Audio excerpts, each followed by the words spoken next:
Hey guys, on this episode of the podcast, we talk about all the movies coming out on HBO Max this year from Warner Brothers, as well as the MonsterVerse, talking about Godzilla versus King Kong coming out March of this year. We hope you like the episode, guys. Take care. Oh, I'm sorry. Did I break your concentration? Good evening, ladies and gentlemen. Oh, what would happen if your mobile phone killed you? We are tonight's entertainment. I would rather watch Beautician and the Beast. People don't forget. And we're back. Just two guys, one podcast. How's it going out there? Wonderful. Yeah, we got a lot of exciting things going on in movies now that 2020's through. The big news, one of the big pieces of news, obviously because of the way theaters are going, Warner Brothers and HBO Max just decided to give us every movie ever. As long as you got HBO Max, just you could see it all. It's pretty crazy. Never before been a situation like that. Yeah, Seems like they're always charging up the wazoo for any content that came out of theaters first. So it's just wild time. Yeah, it started with Wonder Woman 1984, which we will have a review up for as well. Yes. But yeah, there's some exciting ones coming up this year. Obviously, some of the movies we're going to talk about today is kind of building up to, is it Kong v. Godzilla or Something like that. Godzilla v. Kong, Dawn of Justice? Yeah, Dawn of Justice or the Godzilla League. They do put versus Kong on Versus. here, so Wow, yeah, that's old school spelling not it just out. a V. Gotta admire that. But yeah, that'll be directed by Adam Wingard, who he's pretty decent director. Yeah, he's done some really good horror movies. He did a movie called You're Next, which is one of my favorite horror movies, as well as a movie called The Guest, which is like a thriller combination action and horror. And he's also done Blair Witch. So I mean, definitely the biggest movie he's ever done. I'm not really sure how he got this phone call, but I'm definitely excited for it. I think it's going to be, if nothing else, very, very entertaining. Yeah. Who are you rooting for? It's a tough one because I like them both thoroughly. And, having watched the trailer, spoiler alert, Godzilla is seemingly the bad guy in this one. Yeah. But it's a pretty cool trailer. It's kind of reminds me of, even though I'm not a huge fan of Jurassic World, like that trailer was like the first 20 minutes. I feel like this trailer is probably not giving away too much of the movie. Like there's going to be some decent, twists and turns coming from it. Based on the other movies, you can see they're kind of setting it up to be fairly intriguing, not just, just another monster movie, people kicking each other's ass. Like it is what it is, but I can see a lot of potential coming out of it just by watching the trailer. Looks pretty cool. I wonder if it's like a bait and switch sort of situation with a villain of some kind, or if it's like a fake Godzilla, also known as Mecha Godzilla. Like if it's like a robot wearing like an exoskeleton of Godzilla, like Terminator. Yeah. Just because that's typically what these movies do. It's like it's them fighting each other for the first 90 minutes until they realize they need to team up, because they have the same mother's name or what other insanity they come up with. But I think Martha. Exactly. For anyone who doesn't know, the funniest part of the Batman versus Superman movie that was released a few years ago is that they come together by having the same mother's first name, Martha. Oh, wow. Yeah. Save Martha! Why did you say that name? Martha, why did you say that name? They really got us on that one. Yeah. I remember watching it, and like that movie was frustrating, and it didn't even faze me in the theater. I was like, oh, well, that makes sense. That's Then upon a rewatch, you're like, yeah. That's as good as any reason to not fight, I guess. Now they're best friends, literally. Hey, you want to go do like karate when you're in in the third garage? grade. Hey, I never asked you. You like guacamole? Oh, Step Brothers. What a good one. Yeah, so we got Yeah, Godzilla already out, which we have reviews coming up for, are The Little Things and Judas and the Black Messiah. Beyond Godzilla, you have the Snyder Cut, which actually comes out slightly before Godzilla, which should be fun, speaking of Batman v Superman. 4 hours of Justice League. I'm 4 actually pretty hours. excited. I don't care what it's like. I feel like I'm just going to be entertained because Justice League, being as bad as it was, entertained the heck out of me. Like, I don't think we've ever laughed harder in the theater. Yeah, like I even at will comedies. say that movie being 85 minutes long, I think was like a mercy kill, where it was like, all right, this is terrible, but it was over before we could blink. 4 hours is it's a whole nother ball game. So I hope to live to tell about it after, but we shall see. Absolutely. That's coming out in March, I think, right? March 18th. So That's pretty cool. Yeah, I'm excited. I think it'll be a decent amount of entertainment, even though it is long. It's not chapter 2 long, but it is pretty long. So from there, you got Tom and Jerry, which is coming out February 26th. Not going to say much on that. Everyone likes Tom and Jerry. Yeah, when who they're doesn't? 6. Yeah, who doesn't like that? From there, we go to April. We got Mortal Kombat. We're definitely going to cover this movie some more, but just saw the trailer for this movie. It looks amazing. It does. Like a very, very faithful adaptation to a very awesome video game. So I don't really know too much about the actors in that movie or the director, Simon McQuaid. I'm probably butchering that. But I think it was produced by James Wan, who's done all the Saw and the Conjuring movies. So obviously, it looks like they put some money into it, which is cool. Yep. I Yeah, know- unlike the first one, which somehow made one of the most amazing movies ever made on a budget of what looks like $5. Like they basically had one camera, just shooting loads and loads of funny karate.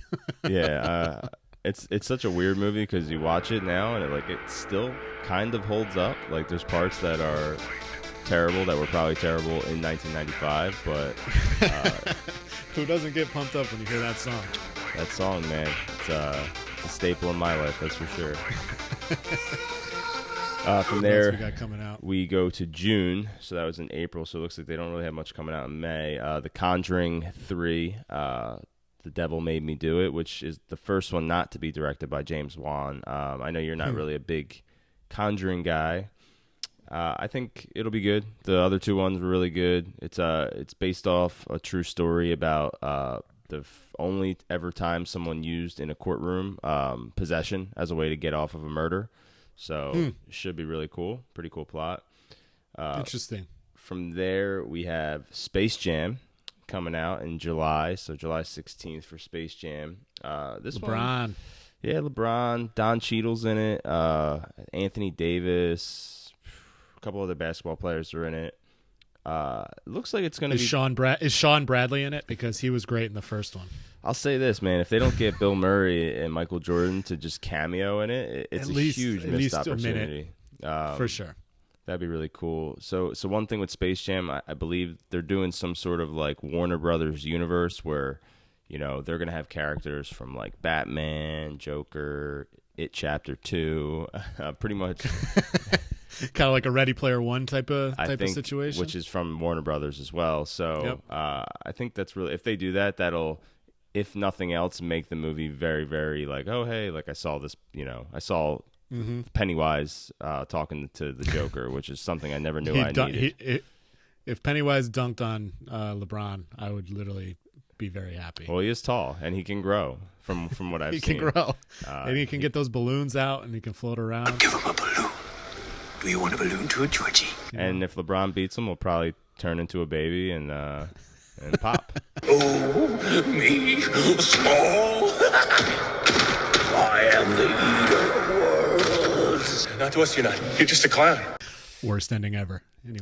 Anyway, from there we go to the Suicide Squad, which what do you think about James this Gunn. one? James Gunn. Guardians of the Galaxy. Yeah, absolutely. I think. I forget the circumstances around it. Is it just a reimagining? Like So we don't more really erotic? It's a reimagining. Oh, like The Wiz. More erotic. And with less women. No women, to be exact. So we do know that Margot Robbie is in it. She's obviously playing Harley Quinn, and Jay Courtney is going to be in it as Boomerang again. We don't know if they're going to be the same characters, if they're going to be spin-offs. Idris Elba is in it. A lot of the roles we don't know. There's this guy called John Cena. He's playing the Peacemaker. I don't know if you know. Do you know John Cena? I've never seen him before in my life. And his name is John Cena. Yeah, he's no one's ever seen him before ever, but he's actually getting his own TV series based off his character. So I can only imagine that James Gunn was loving what he was doing. And he's always funny in every movie I've ever seen him in. Like even the Marine, he's slightly funny. I don't think he meant to be. Well, yeah, like he's got his roles in his comedies, and I mean, props to him, man. He's got a bunch of new commercials coming out too for every credit truck apps and all every that. truck commercial ever has John Cena in it. This Right. also has Pete Davidson in it, which is why I will probably not go see it. There's something about that guy's face. He's the worst. He's not really good. No, I don't like him either. I think he's funny enough on SNL to be an SNL guy. He's harmless, yeah. He's coming out in too many movies. He's just he's the same guy every time. It's like. And how do you pronounce the director of Thor 3's name? Do you know? Taika Waititi? Yeah. Taika Waititi? Taika Waititi. I let you butcher that one, but he's in it, so that's really cool. He's probably my favorite director in this age, guaranteed, without question. Like I just watched Thor Ragnarok again because it was just on TV, and I was just laughing my ass off, and like just the way it's shot and the story and the way he tells it is exceptional. So I'm looking forward to his next Thor movie, obviously, as well. But and just him as an actor too. Anything from him. Him as Korg he's funny. in Thor is amazing. I'm assuming that's the type of character he's going to play, is some sort of CGI character. Hopefully, he plays Korg. I'd be happy with that too. I'm made of rocks, as you can see, but don't let that intimidate you. You don't need to be afraid unless you're made of scissors. Just a little rock, paper, scissors joke for you. He plays the bounty hunter droid in Mandalorian. He directed one of the best episodes of television ever in the Mandalorian finale of season 1. Like the guy's obviously got it. Like whatever it is, he's got it. So yeah, that's exciting for sure. So then we move to September. There's a pretty cool movie called Reminiscence that's coming out. It's directed and written by Lisa Joy. It stars Hugh Jackman and Rebecca Ferguson. Basically, cool. The plot sounds pretty cool. It's about a private investigator of the mind who navigates people's past lost memories. So sounds like it's going to have some Inception vibes to it, which I'm all for. I think Hugh Jackman's awesome, man. I liked him as Wolverine, but in everything he's done since, he's been even better. So, no, he's obviously talented. He's got a ton of range. He's got one of the best screaming voices in all of Hollywood. Tommy!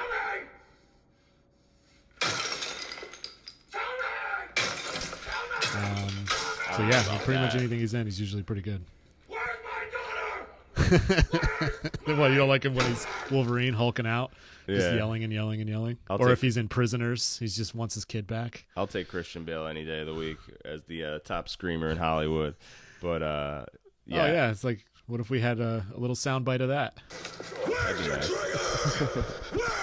Wouldn't it? That'd be hilarious. Yeah, so from there we Swear to me. Swear to me. Swear to me! There he is. What's right. up, Christian? So from there we go to September. We have a James Wan horror movie coming out, so everyone loves him. He's done The Conjuring, tons and tons, Saw. But basically he's just got this unknown Malignant movie coming out, so pretty mysterious, but should be good. From there, we move to a little later in September. You have the Sopranos prequel with James Gandolfini's Isn't son. James Gandolfini's son? Yeah, he's playing his dad. But that's really, crazy. Really That's good pretty cast. cool that he would do that. John Berthnall's in it. Ray Liotta, Vera Farmiga's in it. So sign me up for sure. I hope it's good. Yeah. I hope they nail the tone of Sopranos. But this will give me a reason to revisit it, which will be fun. Haven't watched it in a while. Right. And towards the end of the year, you have Dune. We'll get into this one later. I personally don't think this movie comes out on HBO Max. It looks like they spent $1 billion on it. So What do you think here? I think they pushed this. By that time, you think theaters will be open enough, and because I mean, towards the end of the year, hopefully we're coming out of COVID and more people are vaccinated and things are opening back up, obviously. But there's probably a good chance they could go back on that. Yeah, there's no way they'd make enough money. It's literally the first Dune. It looks like this is like their next big franchise too. So. I'm not like super excited for the concept of a Dune movie, but because it's directed by Denis Villeneuve, who did Prisoners and he did Blade Runner, the most recent one, 2049. Yeah, I don't think there's any chance with this cast that they have that it's bad. That's for sure. So I'll definitely be seeing it. From there, moving to the very end of the year, we skipped over a couple, but The Matrix again. I'll be really surprised if this movie comes directly to HBO. If it does, I'll be thrilled, but I'll also probably be trying to go see both of these movies in a theater, just because it's The Matrix.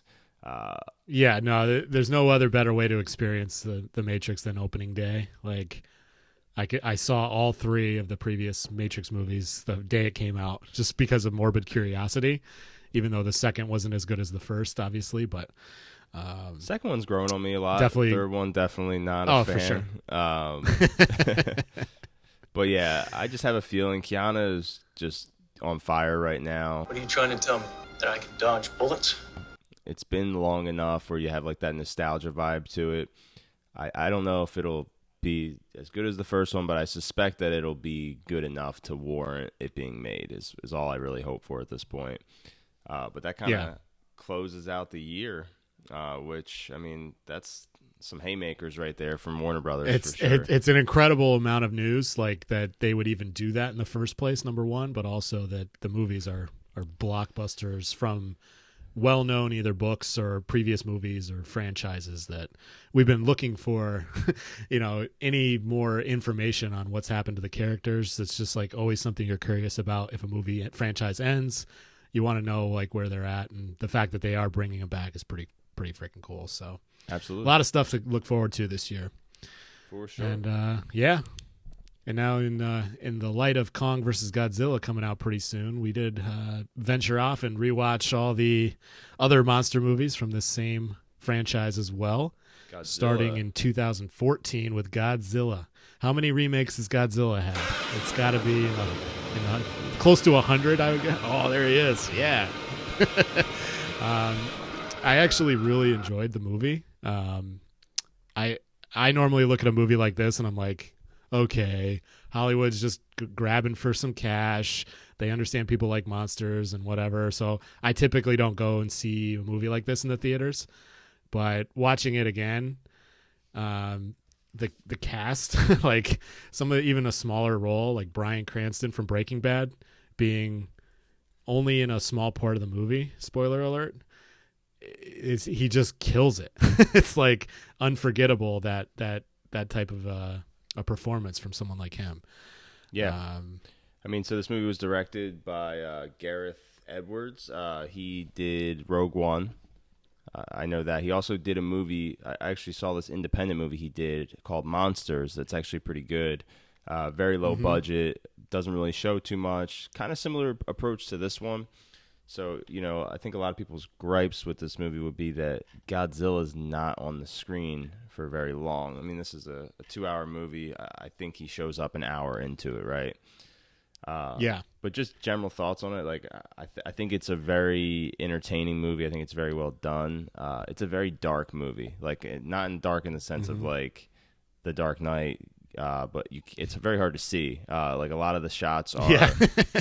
So they take a very grounded approach to it, right? Like, most of the scenes are from the perspective of the people, which I think makes Godzilla look so much more realistic when you're like seeing him from, street view versus kind of those over the head shots they do where you're like above the city line where, kind of it looks like those old cheesy Godzilla movies. Yeah, right. But yeah, because everything's digital. Like even the city being digital at that point, it just kind of makes it look less cool. But yeah, when you're seeing it, it just kind of gives you the scale of what these monsters, like the whole idea is that there's like tons of monsters that have been on Earth for millions of years and run the world, and there's a few of them left kind of trying to make it through, but certain actions that humans have made have brought them back, and then basically starts a war among the monsters. It's a decent idea, that because of the scale of these creatures, like what they can do and how it involves, a character like Bryan Cranston and just going through what he did in the movie. You just follow that, and then seeing his son take over. It's kind of cool overall. So I would definitely recommend seeing it, just for pure like entertainment value, sci-fi value. Yeah. And if you're a fan of Godzilla, they touch back to certain things. Clearly, my number one favorite actor of all time is Ken Watanabe. We call him Godzilla. From Inception, and he's the fake Ra's al Ghul in Batman Begins. Like, he's just got a smoothness about him that it makes me love him. So, I think it's a good movie. It's worth a watch. I would say so, especially being that it's all on HBO and all that. And you also have so you have Aaron Taylor Johnson, who in this movie is married to Elizabeth Olsen, which is pretty funny because they are brother and sister in the Avengers. As Quicksilver and Age of Scarlet Ultron. Witch. Yeah. Yep. So whoever watched this movie decided, after seeing them have sex, I'd love to see them be brother and sister, which is like basically what George Lucas did with Star Wars. So, right. But yeah, there's some definite I would say there's parts in this movie that are a little slower, where not much is happening, and then there's just a few really standout scenes. The scene with Cranston when the whole entire facility is about to collapse in the beginning of the movie. Are you there? Joe, there's been a breach. We're heading back to the containment kill. Sandra, listen to me. You need to get out of there. Run. If there's been a reactor breach, you won't last 5 minutes with or without the suits. Do you hear me? I hear you. We're coming. His scene with his wife is just heart wrenching, right? It is. Speaking of people who are just great at yelling, Cranston, oh my god, every time he raises his voice, I'm just like, I get a little sweaty myself. But yes. That's a scene that sets the movie. Like, you don't know what's happening, but you're drawn in right then and there, just because he's a good actor. Like, it could cast anybody in that role, they're not going to do it justice like he did. So I thought it was funny. Yeah, definitely. Like, see, obviously the fight scenes among the movies or among the monsters, they're obviously really good. Like, it's crazy to see stuff get messed up just from a massive battle. So I always enjoy that. Even in like Lord of the Rings, big monsters coming through fighting. For sure. It's just kind of the entertaining parts. I always think it's funny. I saw Sally Hawkins is in it, who she got fingered by that fish in The Shape of Water. So that's always it's always fun to see her pop up. Great actress. Speaking of gigantic pieces of crap. Yeah. Shape of Water. There you go. The Oscar-winning, Oscar-nominated, blah blah blah, whatever. Don't get me started. I would probably give Godzilla overall, the 2014 version. Again, worth a watch. I would definitely give it at least a 7 out of 10, if not an 8 out of 10, just as far as entertainment value. Yeah, I'm right at a 7. I would give it a 7 out of 10, just because, again, there are long periods where it does drag a little bit. Do you have a favorite scene in the movie? I would definitely say the beginning, like you said, with the nuclear power plant going down. Okay. And Cranston just doing a heck of a job with that scene and the emotion of it. I thought my favorite scene was the skydiving scene with the soldiers. They have like that red smoke attached to their uniform, so when they jump out, you just kind of see the red haze as they're flying through the air, and it's all from a POV perspective from Aaron Taylor Johnson's character. It's a freaking awesome shot scene. But yeah, overall, like, I think the acting's amazing. Very well directed movie. I just think they probably held a little too far back on a character we've seen 7,000 times. They didn't need to make it so much like Jaws, where they're like trying to hold off on the reveal for an hour of a 2-hour movie. But overall, really good for sure. Yeah, agreed. And then they take it back in the series in time to the 1970s. Vietnam is ending. Kong Skull Island, the second movie in the franchise. So we see our big badass King Kong back in the picture. Pretty cool. Directed by Jordan Vogt Roberts. He's not really known for too much.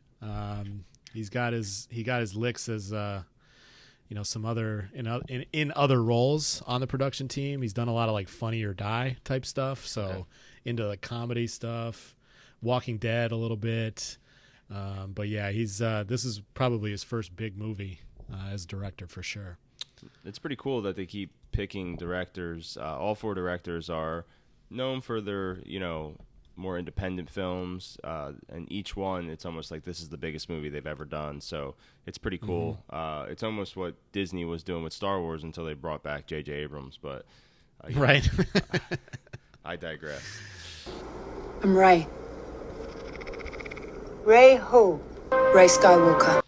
But yeah, this cast, man. Whew.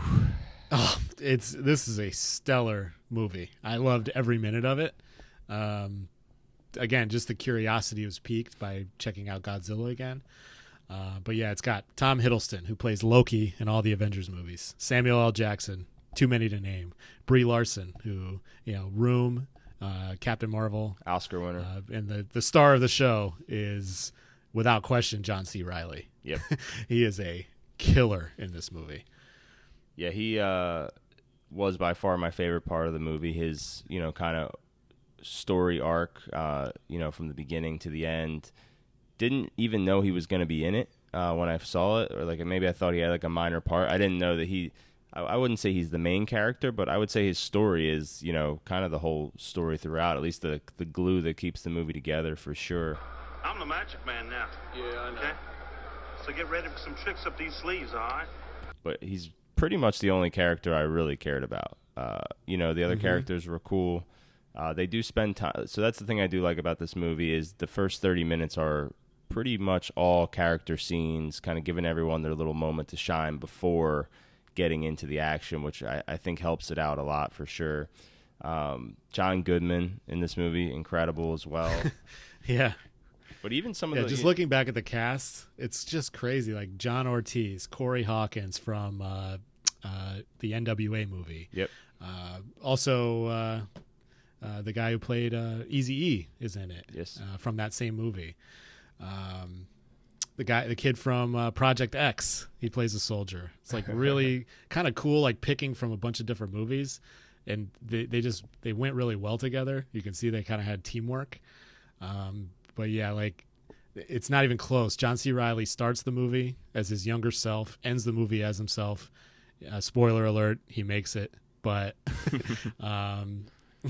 it's just the action in this movie definitely set it up to be very exciting to look forward to seeing King Kong again when he comes in with Godzilla. I don't think there's any better scene than when they arrive at the island for the first time with the helicopters. Yeah. And the first thing they see is a tree trunk going right through the front of a windshield, like what you'd expect Kong to do to a bunch of, angry, birds flying around him, basically. So I actually thought the cinematography in this is really, really sharp. Again, that scene's pretty much filmed from inside the helicopters, so you're getting glimpses of Kong, but you don't get that like CGI long shot where you're like, all right, well that's totally fake. So they do a really good job with it. I thought the soundtrack is awesome too, especially for like a Vietnam movie. It just has Ozzy Osbourne. There's some really, really good stuff in it.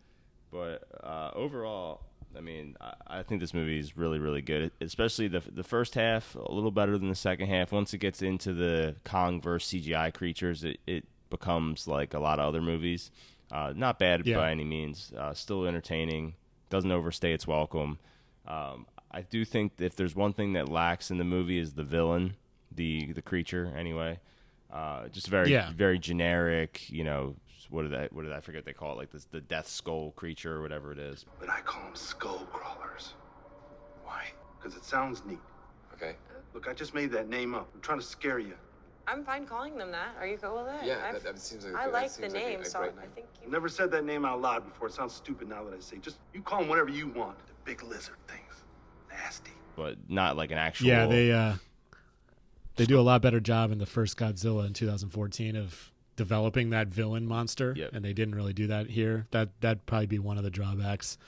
A close second scene would be when the guy who it's random that I'm calling him out for this, but the actor who plays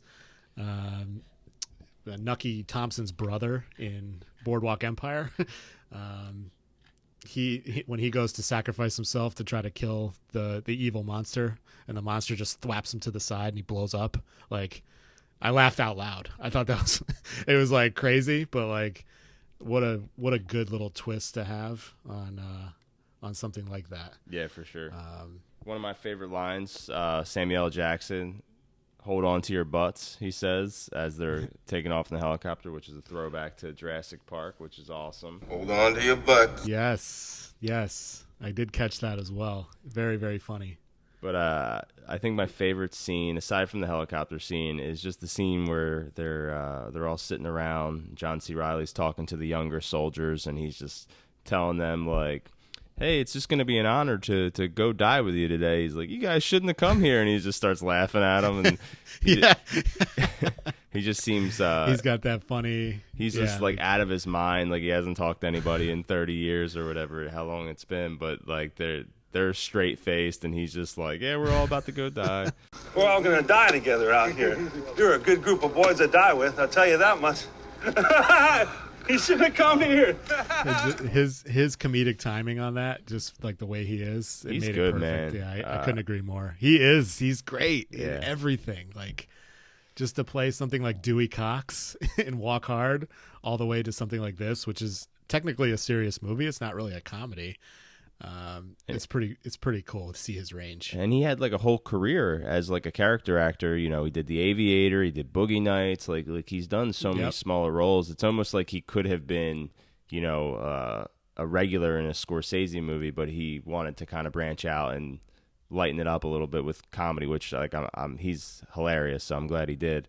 But yeah, overall with this movie, I liked it a lot more than Godzilla. I give it an 8 out of 10. Definitely, I just think the character of Kong is so much more sympathetic. So I just think it makes the movie just flow a little bit better. Yeah, I agree with you on the rating. It's an 8 out of 10 easily, maybe even an 8.5, just because it's entertaining.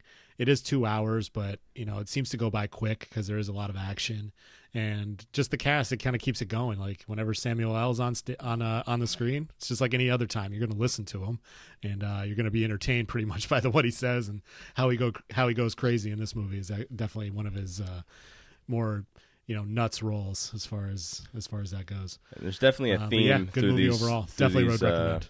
Through all these movies is just like, U.S. kind of sticking their nose where it doesn't belong. Being why are they all such idiots? That's why it's not a 9 out of 10. They should have just been like, all right, well, we need to get the hell out of here, and no, we're gonna go kill it. We're gonna go do the one thing that no one has ever done. Yeah, it's like, come on, guys. It was basically like Tropic Thunder with a gorilla. But yeah, that it sets up the next Godzilla movie from 2019, Godzilla King of the Monsters. Another great well casted movie, directed by Michael Dougherty. He's done, he did Superman Returns, which kind of is not the best thing to have on your resume, I would say, with Brandon Routh, how they just kind of pooped all over us. But he's also done some horror stuff like Krampus and Trick or Treat's one of my favorites. Trick or Treat, yeah, like he actually wrote those movies I don't watch, but you like. Yeah, I love Trick or Treat's like one of my. It's basically the Pulp Fiction of horror anthology movies with like 4 intersecting stories. Awesome cast. But he also wrote X-Men United, X2. Yeah, he's the writer on X-Men Apocalypse and then X2, X-Men United. So he came back to do a pretty bad X-Men movie. I think they just called him and they were like, "Hey, we need you to kill this series because we're about to sell our whole entire business to Disney." And he did a good job. Yeah, right. So I guess the third one really starts to bring together this whole overall story of this group Monarch, which they're the ones that are hunting these gods basically, which in the first movie, Ken Watanabe's character works for Monarch. Second movie, they're working for Monarch. That's John Goodman's character, which obviously takes place in the past. So you're starting to like see that this group, although they're trying to do good, looks like it's kind of heading towards them being responsible for a lot of the stuff that's happening. Once again, right? Kind of just being involved in something that they know nothing about, right? Yeah, for sure. But yeah, the cast of Godzilla King of Monsters, Kyle Chandler from Friday Night Lights television show. I love him in anything he does. Vera Farmiga from countless movies where she is just the hottest thing ever. Love her.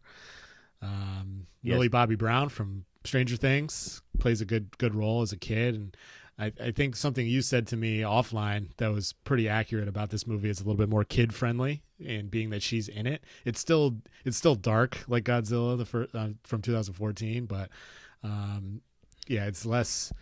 I wouldn't say less death and destruction, because all of these movies are going to have a ton of that. But basically, all of these monsters that are across the world that are still left are all waking up, and then determining who's king is where all the fighting comes into play. So this one's a little bit more simple. It's not too complicated, but it's kind of giving the people what they want, which is just big battles, and it goes right to the core of it there. Yeah, so I mean, obviously Kyle Chandler and Vera Farmiga, they play husband and wife. They're the doctors that work for Monarch. Obviously, Millie Bobby Brown plays their daughter. I do like that they start to kind of have some of these characters who you saw in the previous movie start to pop up. So obviously Ken Watanabe is back, and the girl who fingered the fish or got fingered by the fish, she's back as well. Thomas Middlestitch from Silicon Valley's in it. Plays a nerd, just like he's used to. I love David Strathairn. He's one of those guys that would be in a movie that's like, I don't know that guy's name, but in every movie he's ever been in, he's been awesome. So he's in Bourne Ultimatum, and he always plays like either a suit or like in this he's an admiral in the Navy, and he's just kind of like a serious guy, but just his face whenever you see it on film, I just find it to be very, very, very funny, and he's always good. He's always like reacting to he's just like a normal guy, like just not believing that these 400-foot creatures are about to fight. But I mean, the overall plot of this movie is basically Godzilla versus King Ghidorah. I don't know if I'm saying that right. Godira or something like that. Yeah. Which is basically Godzilla with 3 heads. It's the Hydra from Myth, and then there's Mothra. Mothra's somehow good and bad in this, which normally Mothra's bad. Yeah. And the funniest part about Mothra is that in the Japanese films, her power is when she flies over a city, she literally farts over the city, and there's like a fart cloud that comes down and like kills everybody because it's just so not like toxic. The gas, toxic farts. I just find it to be hilarious. Like they didn't do that here. I was like, are they gonna make her fart? Yeah, I thought that'd be kind of cool. Her inclusion was weird. Like just like the team up aspect. I don't know if it was necessarily necessary. But it was interesting. Yeah. So this one, I feel like this was like a reaction from the studio. First movie, too dark, not enough monster action, so let's just put every single toy we can into the ring and let the little kid play with it, right? Yeah, for sure. But yeah, it's a lot more CGI, a lot more of the over-the-top shots, which, there's some cool scenes in here. I really do like the scene where Ken Watanabe goes to see Godzilla. I mean, yeah, it's the best scene in the whole movie. R.I.P. to his character. Yeah, it's the sacrifice, like in the core where the guy has to get out and push, basically. Yeah, and he's like, I'll be the one who does it. I'll get out in the core and melt to death. Like it's that same idea, but it's always cool when a movie does that. I have a soft spot in my heart for that. He's Bruce Willis in Armageddon. Yeah. How many movies have done that where they pull the straws to see who goes? It has to be 12,000 movies. We should do a top 10 list of who pulled the shortest Easily stick. Doable. And I bet you there's some Hall of Fame movies in there. I would guarantee it. I just said one. Bruce Willis, Armageddon. I mean, Armageddon, that's the farthest thing from Hall of Fame for me, but we can talk about that when it comes. Terrible movie, but it's still in the Hall of Fame. So, I mean, it gave us one of the best love songs of all time, thanks to Steven Tyler, Aerosmith. Appreciate that. 8th grade dances were always better when that song came on because it was the only time you got close to a girl. This is true. This is very true. But yeah, no, I mean, like Godzilla King of Monsters, I would probably give it like a 6.5 out of 10. You know, it's not the best movie, but it's still entertaining, and being that you're invested in the other two, if you've watched them, you kind of want to see where it's going. And then one thing from, you know, Kong Skull Island, they say that, you know, King Kong is still growing even to this day. So it's been, you know, 40 years since that time happened. He's going to be bigger, which bigger and better, you know, can only come from that. So I think it's a good setup for this next movie. I'm predicting that'll be pretty good. Yeah, I'm at 5 out of 10, and not in like a bad way. Like, I still was entertained by it. It's just like I don't think it's a very good movie, but it entertained me. One other thing with this is I didn't get to see it in IMAX, like, so that definitely has an effect for a movie like this. I watched it at home, so you kind of lose that, you know, allure of the big IMAX screen where these characters are, you know, 300 feet tall. So yeah, right. Very hopeful to see Godzilla vs. Kong on a big screen, but yeah, I mean, I think it's decent. Again, it's very reactionary to the previous movie for me, but I have high hopes that they will kind of pull everything together for this last one for sure. Mm-hmm. Yeah, I'm with you. I think I'm excited for it, and being that it'll be on HBO Max, I might even go see it in the theater if the theaters are open around here. But yeah, good overall good franchise that's turning hopefully better and better as things go on. But yeah. Those are the monster movies, guys. Recommend them all. Just check them out. And then Kong vs. Godzilla coming out pretty soon here on HBO Max and in theaters. Yeah, and obviously, before you see that, go see the one with Matthew Broderick first from 1999. Is make sure Diddy and Jimmy Page get together for that song. That's all that matters out of that one Led Zeppelin song. Is that one of the worst movies ever made? I don't know. We'll have to. It's up there. Okay. I think I actually saw that in theaters because I had watched some previous Japanese Godzilla movies, and I was like, oh, cool. They're gonna make one that's cool and new. And then you basically see Godzilla's like tail, and that's it throughout the whole movie because he's so big. They don't even have a camera. They couldn't even have the CGI back then in the 90s to pull a full shot of him. So, yeah, I'm glad that one's not even close to these. So, amen to that. All right, well, I think that pretty much wraps it up. You want to take us home? Hell yeah. Yeah, thanks for listening, everybody. Appreciate it. We'll have more reviews and news in the next couple episodes, so look forward to talking to you then. See you guys. Bye. Thank you guys for listening to the Made for Movies podcast. We really hope you enjoyed this episode.